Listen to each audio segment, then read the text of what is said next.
Hi everyone, welcome back to my channel. In today's episode of Mindful Moments, I wanted to talk about distractions and how it has affected me. This is a behavior pattern that I'm still working on. I have acknowledged it, and this is just something I wanted to share as well because it's not easy as well in this digital era where it's easy to get distracted by our phones, our computers.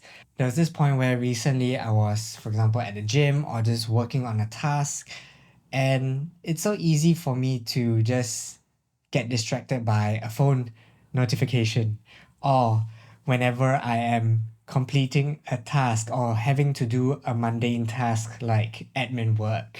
It's so boring sometimes for me that I'm tempted to just want to open up a YouTube video to watch while I'm doing that piece of work. But what I realized is that it actually makes me less efficient, which is not ideal. At the same time, I would dread the process even more.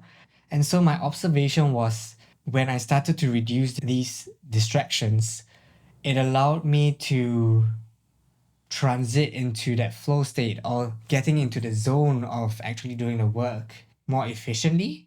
It allowed me to also enjoy that process even more, although it was a mundane task, but it's more of like acceptance. As I started to reduce these distractions, it allowed me to efficiently transit into a flow state or getting into the zone for completing this task in a more efficient way, and also finding that sense of acceptance or enjoyment for that process. Trying to fight that initial temptation arising for me to get distracted is definitely tough, but once I overcame that hurdle, it actually became easier. One relation to this is also when I wake up. It's always going to be a tough battle. I just want to go back to sleep some more, right? But after waking up, brushing teeth, drinking some water, then you're like, actually, I feel okay now. So if I were to translate it back into the distractions part of it, it's just having to climb the initial hurdle of just working through that initial part of it and then being accepting of it and then working through it. Of course, there are ways for you to help you to reduce those distractions, and the way and the steps that I took was to firstly acknowledge them, because if you don't acknowledge them, then you won't have the desire to work towards improving yourself on reducing those distractions. The second thing is to place myself in an environment or adjust the environment so that I don't get easily distracted.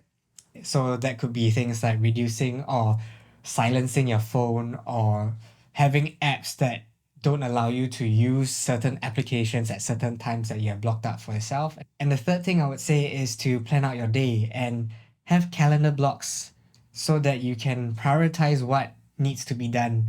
Because when I didn't have those calendar blocks in place, it was easy for me to have scattered thoughts of what I should do first. Maybe this was do that. Maybe I should do this first. Maybe I should do that first. And then I start to doubt what I need to do first, which took me away from being present with what I needed to do, what I needed to do at that point of time. So having those calendar blocks actually helped me to focus on the work that I have to do during those hours. So I hope this particular piece of content came in useful for you to start being aware of any potential behavior patterns that you might have that is distracting you, and taking those micro steps along the way to reduce those distractions so that you can start focusing on more deep work and achieving that flow state faster as well, and just getting things done and being present to allow yourself to enjoy the process even more. Even if you think that you might not enjoy it, sometimes that might surprise you. And if not, the fallback will be you'll just accept it and just do it at a faster rate. So if you have any questions, feel free to leave them in a comment. If not, if you enjoyed this content, feel free to like, share, and subscribe, and I'll see you in the next one.